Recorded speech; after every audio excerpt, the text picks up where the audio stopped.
The story of Vitaly Kaloyev is one that chills to the bone. It is a haunting tale of grief, rage, and retribution, a man consumed by his loss, whose actions left an indelible mark on the annals of true crime. This documentary explores the life, tragedy, and subsequent descent into darkness of a man who, in his anguish, became a killer. Vitaly Kaloyev was born in 1956 in North Ossetia, a region nestled within the majestic yet often harsh Caucasus Mountains. Raised in a modest household, he developed a strong sense of resilience and determination from an early age. With a passion for design and an innate talent for visualizing structures, Kaloyev pursued a career in architecture. His meticulous work and dedication allowed him to rise steadily within his field, earning him recognition for his innovative designs and contributions to urban planning. His professional life was mirrored by a deeply fulfilling personal life. Kaloyev married Svetlana, a warm and supportive partner who shared his dreams of building a happy and prosperous family. Together they had 2 children, Konstantin, a spirited and curious boy, and Diana, their bright and cheerful daughter. To those who knew them, the Kaloyev family seemed to epitomize stability and harmony. They enjoyed family outings, celebrated milestones with enthusiasm, and radiated joy in each other's company. In 2002, Kaloyev's career reached a pivotal moment when he accepted a prestigious opportunity in Spain. The role promised financial security and professional accolades, but it required him to temporarily leave his family behind in Russia. He planned for Svetlana and the children to join him once he had settled. Little did he know, this decision meant to secure their future would lead to unimaginable heartbreak. The night of July 1, 2002, began as uneventfully as any other for the passengers aboard Bashkirian Airlines Flight 2937. The flight carried 69 people, many of them schoolchildren on a much-anticipated trip to Spain.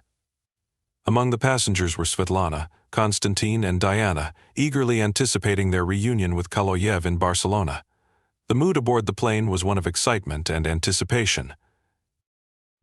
Unbeknownst to them, a tragic sequence of events was unfolding in the skies over southern Germany. Operating in the same airspace was DHL Flight 611, a cargo plane piloted by experienced crew members. The airspace was under the control of Skyguide, a Swiss air traffic control company. That night, however, Skyguide's operations were critically understaffed. Peter Nielsen, the sole air traffic controller on duty, faced technical difficulties and an overwhelming workload. Crucial collision avoidance systems were temporarily offline for maintenance. At 35,000 feet, the 2 planes converged on the same flight path. Nielsen, distracted by simultaneous communications with other flights, issued conflicting instructions to the pilots. The automated traffic collision avoidance system TCAS on both aircraft provided contradictory guidance. In the confusion, the planes collided mid-air, shattering into fiery debris that rained down over the countryside near Lake Constance. The impact killed all 71 people aboard the 2 planes, including Kaloyev's wife and children. As the wreckage was discovered and news of the disaster spread, Kaloyev, waiting eagerly in Barcelona to greet his family, received a phone call that would shatter his world. His family was gone, their lives snuffed out in an instant. Kaloyev traveled to the crash site in Germany, driven by a desperate need to be close to his lost loved ones. Among the scattered wreckage, he found Diana's body, still clutching the small belongings she had brought on the trip.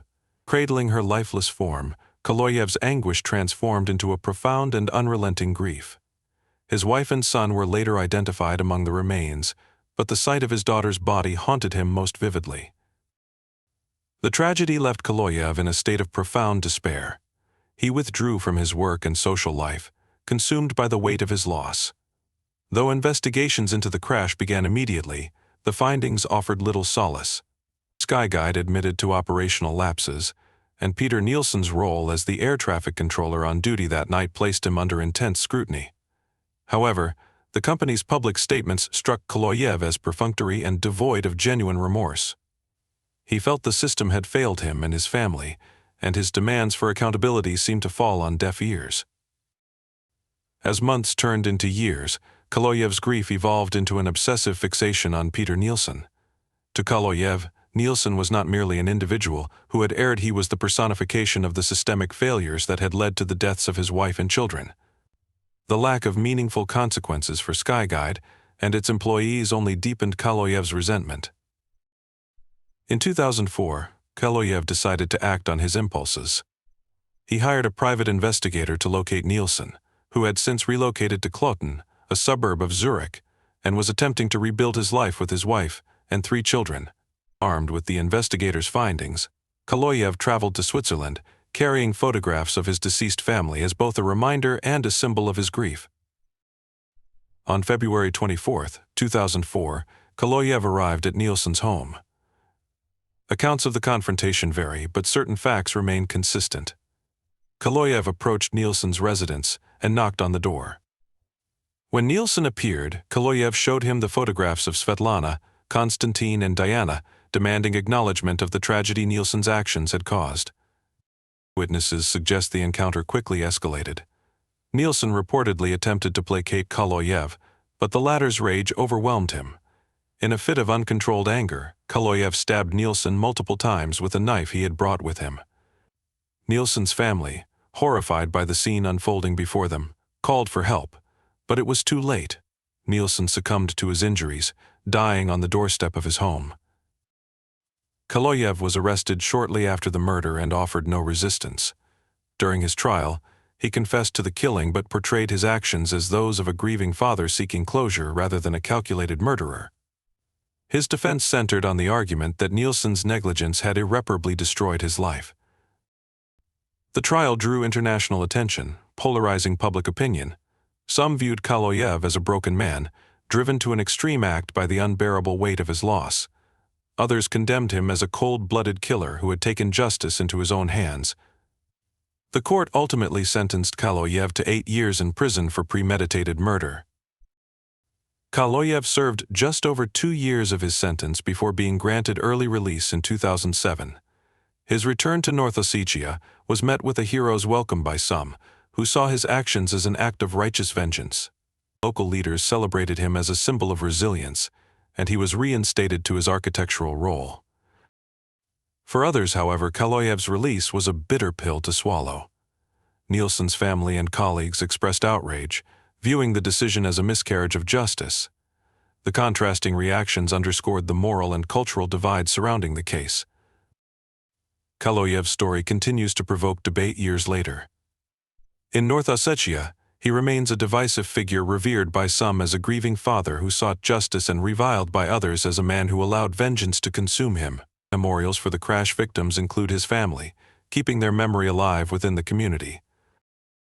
In Switzerland, the scars of Nielsen's murder persist. His family remembers him as a man doing his best in an untenable situation, a victim of both circumstance and Kaloyev's wrath. For them, the tragedy serves as a reminder of the destructive power of grief and its potential to spiral into violence. Kaloyev's actions had repercussions far beyond his personal story. Skyguide faced intense scrutiny and implemented sweeping changes to its operations, including improved staffing, enhanced technology, and stricter safety protocols. These reforms were aimed at ensuring no family would endure a similar tragedy. Legal scholars have examined Kaloyev's case as a study in the intersection of grief, justice, and morality. It raised difficult questions: can personal suffering ever justify extrajudicial actions? Where should the line between justice and vengeance be drawn? The case's complexities continue to challenge conventional notions of accountability and closure. The story of Vitaly Kaloyev remains a haunting exploration of human emotion at its most raw and unfiltered. It forces us to confront the depths of grief and the destructive paths it can carve. For some, his tale is a warning of how unchecked sorrow and rage can lead to irreversible consequences. For others, it is a poignant testament to the lengths a person will go to when consumed by loss. Kaloyev's legacy is one etched in tragedy, serving as both a cautionary tale and a somber reflection on the fragility of life and the complexities of human nature. For Kaloyev, the years following his release were marked by conflicting emotions. While he had achieved what he considered closure, the act of taking a life weighed heavily on him. Interviews he gave in later years reveal a man torn between justification and remorse. He described his feelings of profound emptiness, as if exacting revenge had done little to heal the chasm of grief within him. At the same time, Kaloyev became an unwilling symbol. Communities grappling with their own losses, especially in conflict-ridden regions, saw him as a figure of vengeance, a man who took justice into his own hands when the system failed him. This unintentional symbolism added complexity to his life, as Kaloyev often expressed discomfort with being idolized for an act he himself did not glorify. The aftermath of Kaloyev's actions also profoundly affected those connected to Nielsen. His widow, Marianne, and their children were left to process an unfathomable loss in the shadow of public scrutiny. Their grief was compounded by the global attention the case garnered. The narrative that cast Nielsen as either a hapless scapegoat or an emblem of systemic failure only deepened their pain. For Marianne, the murder was a second tragedy layered atop the first. While the air crash robbed Kaloyev of his family, she felt that Kaloyev's decision to take her husband's life left her and her children with similar devastation. She became an advocate for nonviolent justice, speaking publicly about the need for systemic accountability without resorting to personal retribution. Kaloyev's story serves as a lens through which society can examine the human need for justice and the limits of legal systems to provide emotional resolution. Psychologists who study the case often used it to discuss the corrosive effects of unresolved grief. The narrative of grief turning to obsession and then to violence was dissected in academic papers, documentaries, and symposiums. One recurring theme was the cultural lens through which vengeance was viewed. In North Ossetia, Kaloyev's actions were often framed within the context of familial honor and the deep emotional bonds that characterized the region's traditions. In contrast, other parts of the world viewed the act through the prism of individual responsibility, focusing on the danger of vigilante justice. In subsequent years, new details about the crash emerged as investigators re-examined Skyguide's operations that night. Testimonies from other air traffic controllers highlighted the immense pressure Nielsen had been under, compounded by a lack of adequate support from his employers. This deeper understanding of the systemic issues underscored the shared tragedy of the event. Skyguide faced additional lawsuits and was ultimately held liable for significant damages. For Kaloyev, however, these measures were too little, too late. His family's lives could not be restored, and he remained unconvinced that the reforms would prevent similar tragedies in the future. In his later years, Kaloyev reflected on his life in interviews with journalists and documentarians. He spoke candidly about the depths of his despair and the unrelenting anger that drove him to Nielsen's doorstep. While he never fully expressed regret for his actions, he acknowledged the profound pain they caused not only to Nielsen's family but also to his own sense of peace. For readers and viewers, Kaloyev's story is a chilling reminder of the ways grief can warp a person's perception of justice. It raises profound questions about the human capacity for forgiveness, the role of cultural narratives in shaping our responses to tragedy, and the importance of systems that support individuals in their darkest hours.